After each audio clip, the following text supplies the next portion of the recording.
In 2019, Ghana exited its last IMF program, but in less than 3 years, the country is headed back to the Bretton Woods institution for a bailout. Despite the fact that the matter was not officially on the order paper of Parliament, Deputy Majority Leader Alexander Afenyomarkin broached the issue on the floor. They were trying to create, by this candid decision by government, through a statement issued by the Minister of Information, it's as though they know nothing about IMF. You have been to the IMF, Mr. Speaker.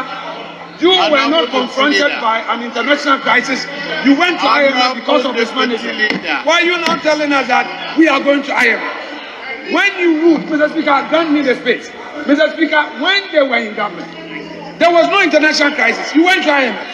Other MPs spoke to City News on the matter. Just last month, the Minister of Finance organized an encounter with the media, and you heard him right. He said, whatever it is, the last thing they will do is to go to IMF. So I was surprised when I saw the government is now running. They're not even walking to IMF. They are running speed to go to IMF. Just a couple of hours ago, Muhammad the Messiah told them that, look, go to IMF. And I'm happy that they have listened to him.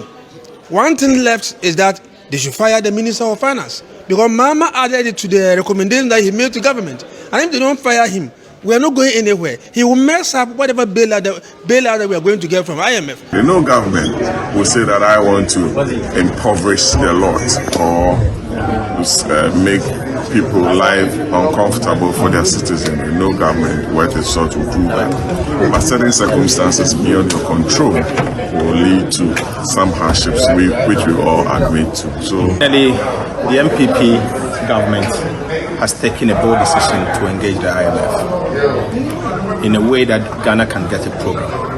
Obviously, to implement that will in a long way bring about the economic stability that we all want. I've always said that Ghana first. I'm first a Ghanaian and second a politician. But I want to reiterate the fact that this administration has unfortunately delayed too long. It has taken them too long to take a very simple decision and to work very hard to get a program. What they've done today is something that anybody at all can do by engaging the IMF. What is critical is you getting the program. The Minister for Energy, Dr. Matthew Poku-Prempeh, was on the floor to respond to questions on the relocation of the Ameri power plant to Kumasi. The direct, unequivocated answer is that it is not yet known because no contract has been signed yet.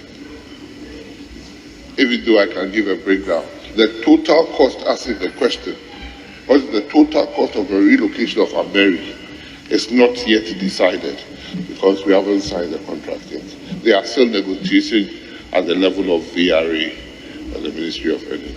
In order to sound as if I may not have answered my colleague's question, which will be an affront to the House, I can on authority say that I can give a breakdown, but since we hadn't signed off, that is why I couldn't answer that particular question. But Mr. Speaker, if it's an international contract, it definitely will come to this House before it is even signed off finally.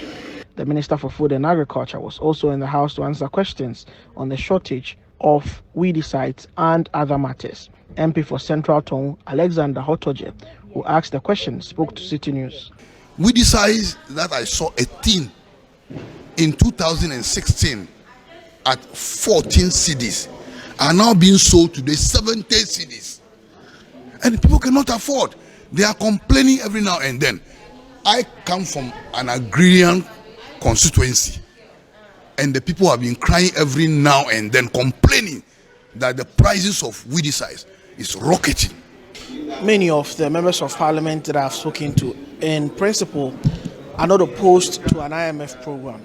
But what many of them are talking about is the kind of negotiations that government would enter into and the results that would proceed from that negotiation, which would ensure that the prescriptions from the IMF